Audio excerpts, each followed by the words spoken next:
Welcome to the happytans podcast, where you will learn everything you need to know about running a successful sunless tanning business. We will interview some of the industry's top business owners to find out how they took a passion and turned it into a prosperous business. And here's your host, Grant Conscious.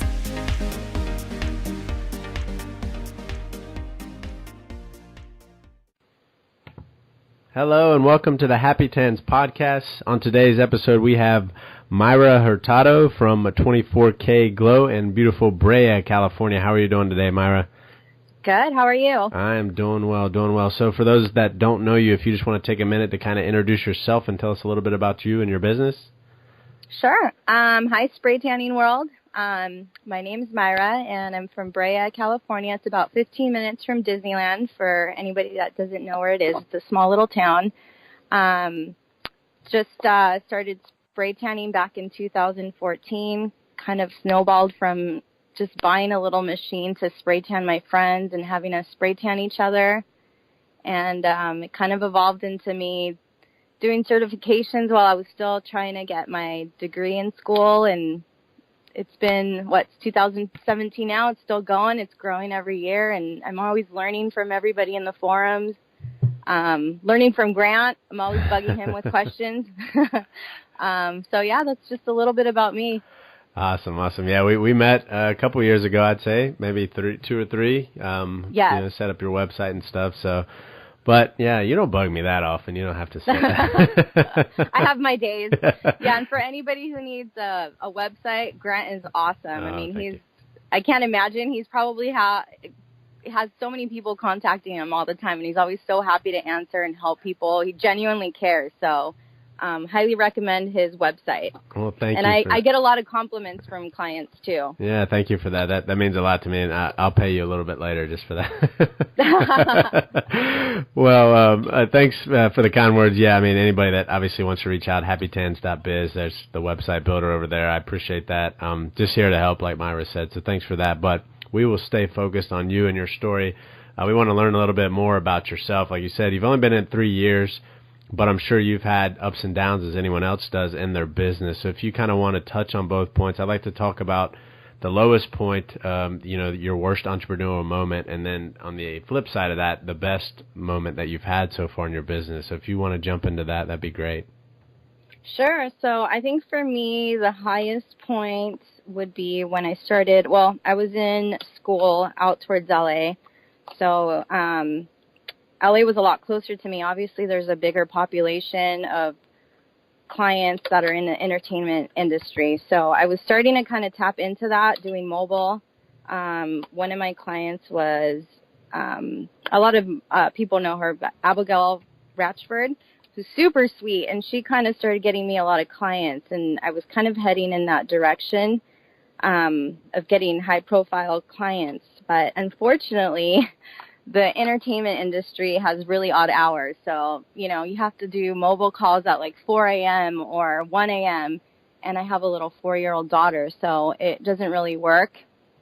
So it kind of sucks to look back and go, hey, I know I could have done this person, that person, but, being a mom, you have to put that first, and I don't regret it. I just know that, everything happens for a reason, and, if those clients went to somebody else, maybe that person deserved it at that moment, and I'm happy for them.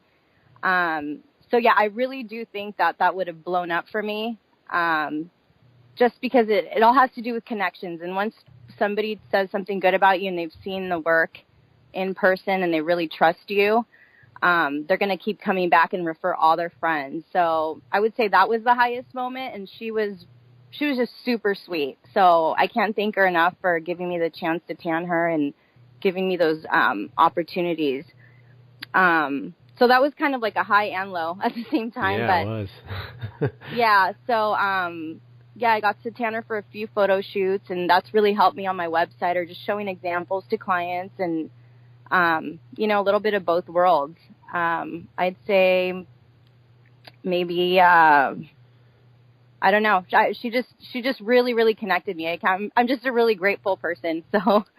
Yeah, it sounds like it. And for you, a lot of people would see that and say she's crazy not to take that opportunity or things like that. But as I've discussed on a lot of interviews, is kind of defining what's success to you. And for you, you did not want to sacrifice time with your daughter, with your family for that. Obviously, some people may want to do that. That may be their prerogative. But it all comes down to what you want out of it. So that's really cool for you to be able to just kind of take a step back and say, you know what, that would be awesome. It would probably be amazing for me in the career, but it's not ideal for what I want in my life. So that's really nice to hear from you. Right, and I think a lot of times you're going to have opportunities where you're kind of confused. Do I take the step forward? Do I step back? What do I do? And I just say always go with your gut feeling. If you feel like it's going to hold you back, just really think about it. And for me, my daughter's not going to be 4 or 5 forever. The opportunity will come back around eventually. And like I said, maybe it was meant for somebody else at that moment. And if that helped them get forward, I'm more than happy for them. So, just always, I think it's all about balance. And I've had to learn that too with business. There was times where I would say yes to everybody, and I was working till 11 o'clock at night. And I just had to learn to just, say no sometimes. And that's really hard for me, especially with really loyal clients. And even then for them, I'll still have a hard time saying no because they're the reason you're here. I'm a small business. I'm home-based. So that's actually one of the reasons I wanted to do this podcast with you. When you asked me, I don't think there's been one where they focused on an in-home studio. Yeah. And so I wanted to help people with that too. Yeah, definitely. I mean, we could talk about that for a minute and just kind of how that works for you. I know you showed me that the setup you had there was really nice. That one day you showed it to me, so that was a cool setup. But if you just kind of want to elaborate on that and how it's worked for you, that'd be great. Sure. So, like I said, I started mobile when I was in college, and after I graduated, I was no longer in the LA area. So, my fiance said, "Hey, why don't we use the little den downstairs?" It was literally a junk room. I mean, we had a pool table in there and a bunch of boxes, just random stuff. And honestly, I owe it all to him. He kind of like made that dream come true. He redid the whole room. We added some side doors where now we have a side entrance. So, you don't have random people coming in and out of your house. It's got its own side entrance to the garden. People don't feel weird at the same time going through somebody's house. And as the years go by, you build that clientele and they kind of become your friends and they feel comfortable, sitting in your patio, hanging out, grabbing a drink from the refrigerator. You just really want to make it feel like home to them. And that's one of my biggest compliments that I get from clients as well. I saying, I didn't realize it was at a home. Your website's so professional. So I was giving you the compliment. But I feel like this is so different. There's pros and cons to a salon or a brick and mortar and a home business. And one of those is clients always saying, I just feel like I'm at home, or I'm really treated like a VIP customer, like I just really feel at home here. I feel like you always remember everything about me.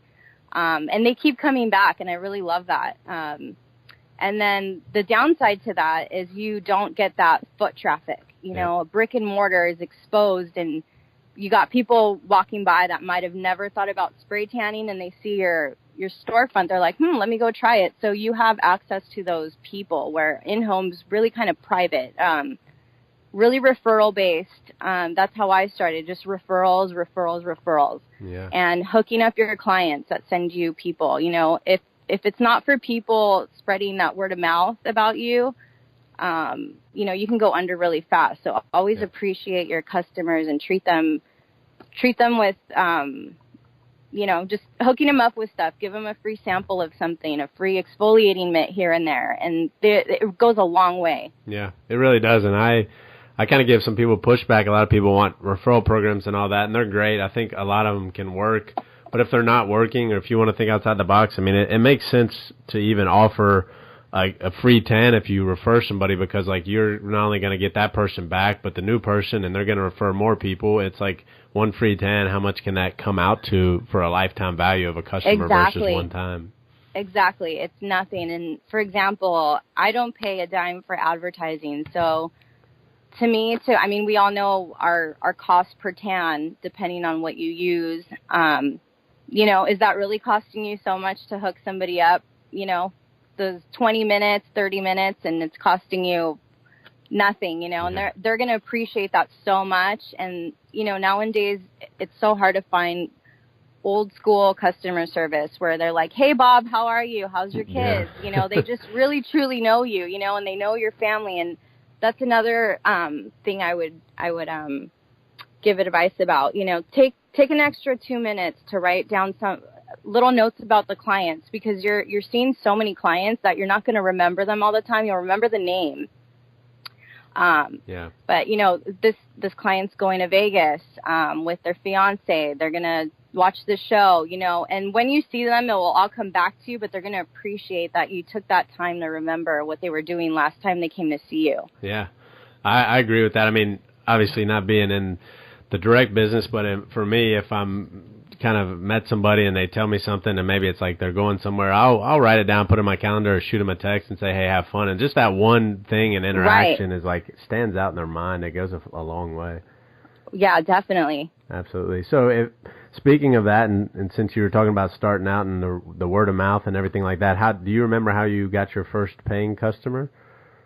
You know what? It was honestly once I got on Yelp. Yeah.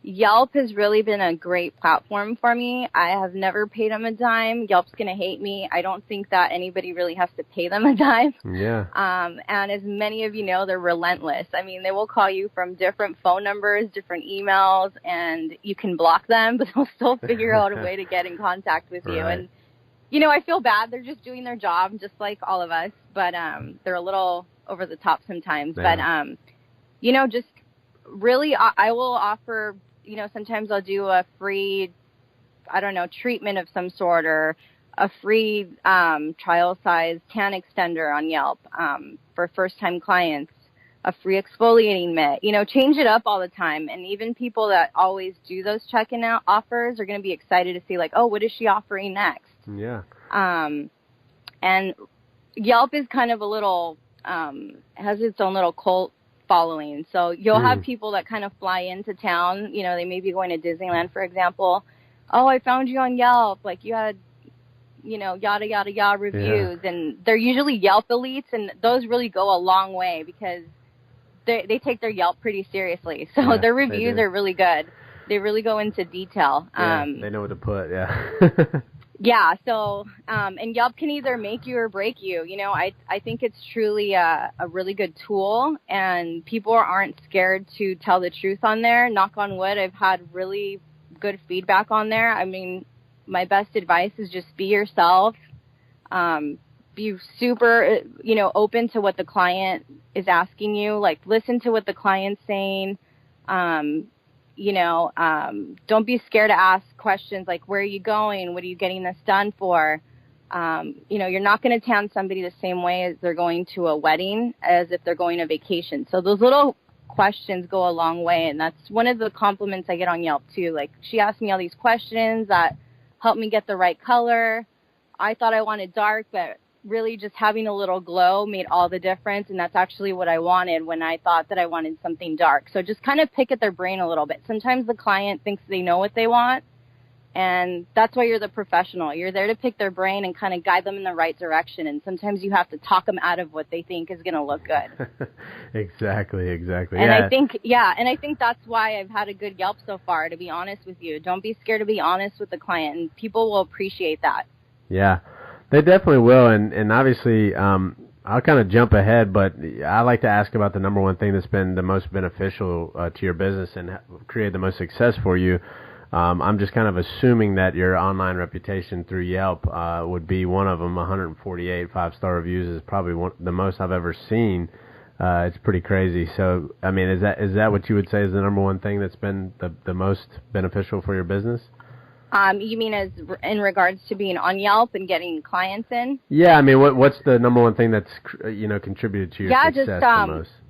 Honestly, just word of mouth and Yelp. Those two things. I mean, in this industry, the good thing about this is you don't really have to pay a lot in advertising. Once you tan somebody, they're your advertisement. They're walking around everybody sees their skin.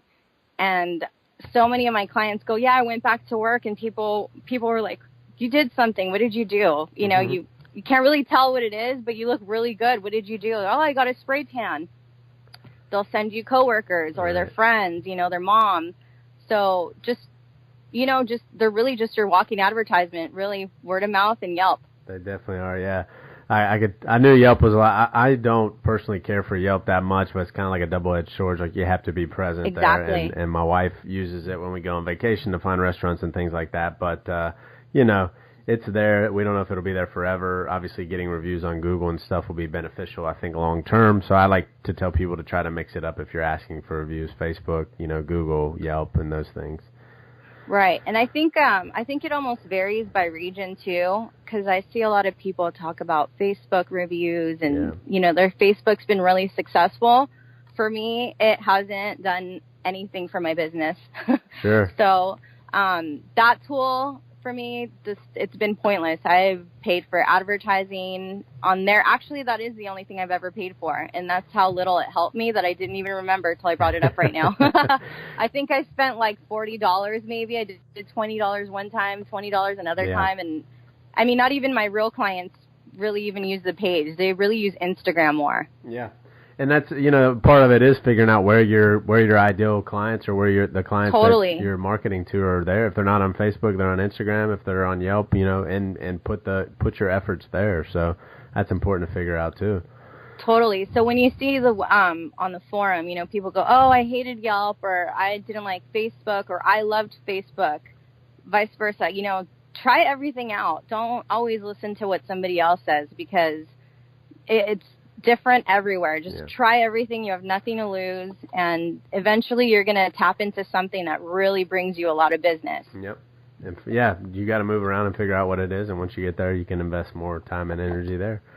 Yep. Definitely. So as your business has grown over the past 3 years since 2014, how has it changed for you, on a weekly, monthly basis as far as it goes for your actual... So the difference between a brick and mortar and in-home, for me personally, I love the flexibility of it, just because, like I said, I'm a mom. So my schedule revolves around my daughter's schedule and my fiance. So when she's in school, she's a little preschooler, I would tan during the day when she was in school for a few hours. And then I'd take a few hours off while I would pick her up again, and then start back up around 5 to 10 o'clock at night when her dad's home. So just having that flexibility of by appointment only is, God sent for moms. Like, a mom can only dream of having an in-home based job, and that's a double-edged sword too. Sometimes you get tired of being home and you're like, oh my God, I just want to go do something else. And I'm a homebody. So for me to say that, sometimes you just want to get out of there because you're working there, you're living there. But truly, I feel blessed to be able to do that and, work around my daughter's schedule. So there's seasons where I work more and I'm going to see more clients, and there's other seasons where I have to kind of turn people away because, I don't want to double book. I don't want to rush through clients. And there's only one of me. I haven't trained anybody because I don't trust anyone yet. And when it's not their business, you can have really good employees, but nobody's going to do it like you. Nobody has that connection with their clients that you've built over the years. So that's where I kind of struggle with training somebody, because I do go away on vacation once in a while, and my clients are like, oh my God, what am I going to do without my tan? And I actually do feel guilty. I'm like, oh my God, I shouldn't be going somewhere. So that's one of the downfalls too. Like I said, there's pros and cons to brick and mortar and in-home. You don't have a staff.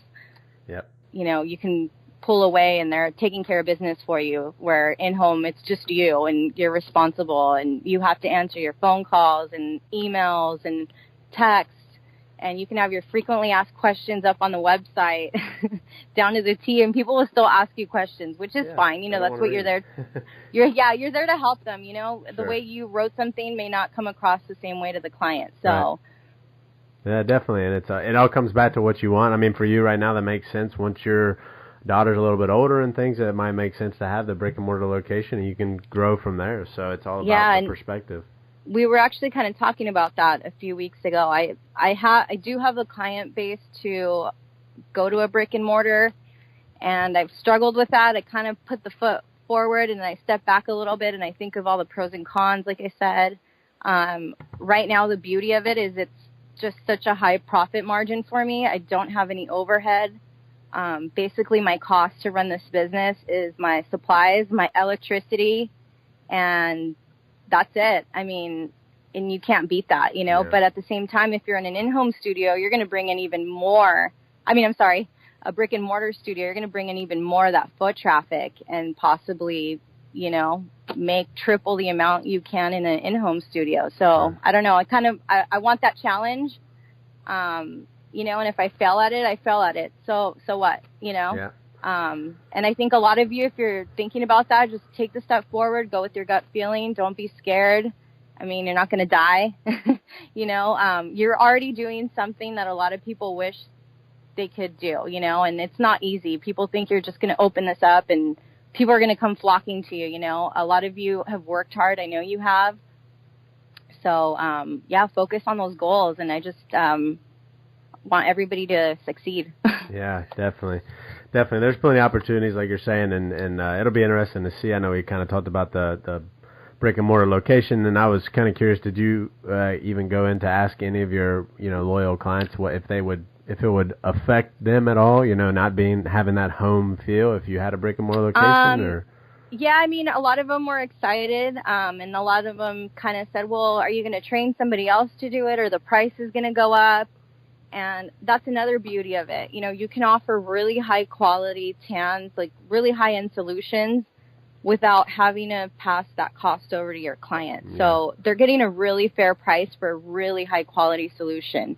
And you can always add in, you have that wiggle room to hook them up with stuff because it's not really costing you a lot of money. Yeah. And that'll be something you have to evaluate and definitely keep us in the loop and let us know how that goes. Yeah, definitely. Yeah, absolutely. So if you don't mind sharing, what type of equipment and solution do you use? I'm kind of a product junkie. So I have tons of machines. I have tons of guns. Tons of products. I mean, I've used everything from Vita Liberata to Jolie. That's how I met you. Jolie's a really good brand. Love them. I'm really big on clean products. So the less junk that's in them, the better. My background's in the medical field. I try to be really healthy. Keyword try. So, you know, I just really look for solutions that don't have parabens, glycols. You know, believe it or not, all that stuff really affects you in the long run. And I think people are coming around to that. And, those are, I mean, Jolie's one of the best ones. Like I said, they don't have a ton of crap in them. It looks great. The only downside is when something is aloe based, it takes a little longer to dry and it's tacky, but, absolutely. You know, you can't have the best of everything. Yeah. You know, you're going to kind of compromise a little bit. Yeah, definitely. So, Jolie, Perfect Glow. I mean, the list could go on and on. Yeah. So, and like I tell anybody with the equipment, with the solution, like, do your research, look around. Ultimately, you're going to have to test out solution equipment. You can look. For me, I think, you know, Maximist and Apollo, the two main ones for the most part. Sure. You know, you can find one there. Fuji, if you want to go with the more kind of industrial look, but they have some stuff as well. So there's plenty. And I have all three of those. Yeah. And, as I've asked you and picked your brain about guns before, but you know, go on Craigslist, go on those for sale apps. There's always really good equipment on there, and that's how I actually scored a lot of my equipment. Yeah. I have an Apollo. What is it called? Not the Solo Mist. Mini Mist. The big boxed one. Oh I told you about a few years ago. Yeah. Whisper Mist, which it's not really that quiet, to be honest with you. But, I mean, that's like a $1,200 machine, and I scored it for like $300, and it was brand new. Yeah. So, you know, just take the time to look out there. I know, and you know, a lot of people ask it, they want the quietest machine. And like I said, if you look at the actual decibel ratings they have, at least for Apollo, because I know them the best, like the Whisper Mist versus one that's not even in the box, they were within 5 or 10 decibels, which is not going to be recognizable to the ear. So it's like, no, you're going to have some noise. Look, it's producing a lot of power, so just kind of go with it. Yeah. So, anyone starting out, I think Apollo's great. The little T100. Yeah, the Minimus, yep. Yep, it's a workhorse. I've had it forever. It's always my go-to. Always have a backup gun. Yeah, definitely. Very good point. Yeah, backup gun at least to have there for the most part, though. Like you said, the Minimus, about $300, gets started pretty cheap. So. Yep. And for you, when you started out back in 2014, there was probably a good amount of training and certification available, but did you go through any, or since you were kind of tanning your friends, did you just roll the dice and start tanning? Yeah, so when I started, I just kind of, we just assumed we were all going to tan each other, and then it kind of rolled from there, and I went into training with Monica Blanco, who's super sweet. She had a company, Color Couture, I believe it was. Yep. I haven't talked to her in a while, but she was kind of doing that, and I don't think she's even in business anymore. I think she's just tanning people in LA. And then I've done some training with $1 Million Tan. I did a little bit with Fabiola from Sobe. Yeah. She's super sweet. Yeah, if anybody wants to do training with her, she's the best. I mean, Fabiola is so sweet. I swear she has a clone, because there's no way she's answering all these emails and texts all the time. I mean, she's just so accessible. She's amazing. So if anybody needs somebody to train them, Fabiola is your girl. What else? I've done an online training. I mean, I've done it all. I get bored fast, so I'm always switching up stuff. I'm a little sponge. I want to learn, and I don't know everything. I don't claim to know everything. I'm just constantly curious and learning. Yeah, and that's the way you have to be successful, and obviously that's helped you a lot, and it will continue to do that. Definitely. And another thing right now that you brought that up, I'm probably a little all over the place, but a good thing to think about in your business, too, is sometimes people focus on all the things that are going right. Like, great, this is awesome, but what falls on the back burner is all the things that are going wrong. And oftentimes I see a lot of things on the forums, like, why does this person's their hands look this way? Why do they look like that? Pay attention to all those things that you're hearing complaints about, and practice, work on those, and get better and better and better. And that's one of the number one things I would recommend to people, is listen to what your clients are complaining about. Don't take it personally, because if you went and got your hair done and you're not happy with something, trust me, your hairstylist wants to know, and you're going to help them get better too. So I always tell my clients, if you're not happy with something, if there's something that you feel needs a touch up, if you feel you could have gone darker, lighter, whatever, tell me. Do not be intimidated to tell me. I'm an open book. Tell me, be honest. And it goes both ways. If I see an area that might look a little weird, maybe the person missed exfoliating in that area, I'll tell them, hey, this area looks a little funky to me. It might possibly come out perfect. It might have a little weird look to it. I'm just letting you know. And if you need a touch up, come back tomorrow, and they like that. Yeah, definitely. You have to listen to your customers. They're the ones that kind of make your business. So just listen to what they have to say, good or bad. You want to know. So that's important. And Mayra, I know you had a little time constraint, so I want to go ahead and wrap up, but we'll just go through the last question here. If you could write a letter to yourself back in 2014 when you were just starting out, what would you say? I would say keep your eye on the prize. Don't give up. I've seen a lot of people, get discouraged. I'm not getting any clients this week, or, I only had 3. And I think, honestly, if I had to write a letter to myself, I wouldn't change anything. For some reason, it's all worked. Not to sound cocky or anything. I'm pretty genuine. Just being honest. Just staying focused, working at it every single day. And, don't doubt yourself. If you have a bad day, just keep going. Everybody has bad days. Everyone's going to get that a-hole client here and there. Yep. Don't let that drag you down. Just keep going. And sometimes, you'll have competitors move in. You'll have them annoy you. That's been kind of an issue too on the forums and real life. Just keep going. There's only one of you, and just stay motivated and, you're going to get to your goal. Yeah, definitely. And that's good advice to share. I really appreciate that and appreciate your time. Also, if anybody has any questions, is there a way that they can reach out to you and contact you?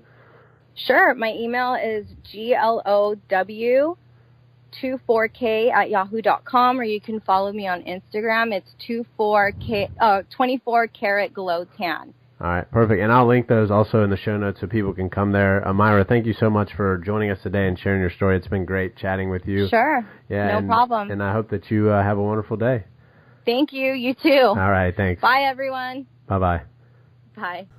Hey, Happy Tanners. Thank you so much for joining us on episode 17 of the Happy Tans podcast with Mayra from 24K Glow in Brea, California. I really wanted to have her on, and she wanted to be on to talk a lot about the home studio.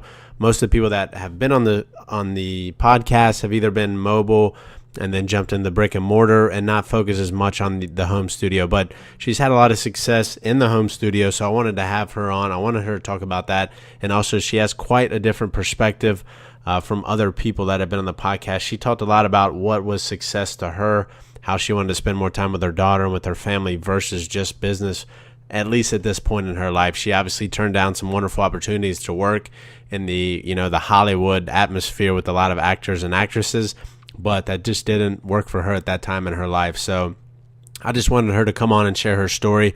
Mayra, thank you again for spending time with us on today's podcast. For anybody that has any questions, as always, happytans.com. Feel free to reach out to me, grant@happytans.com.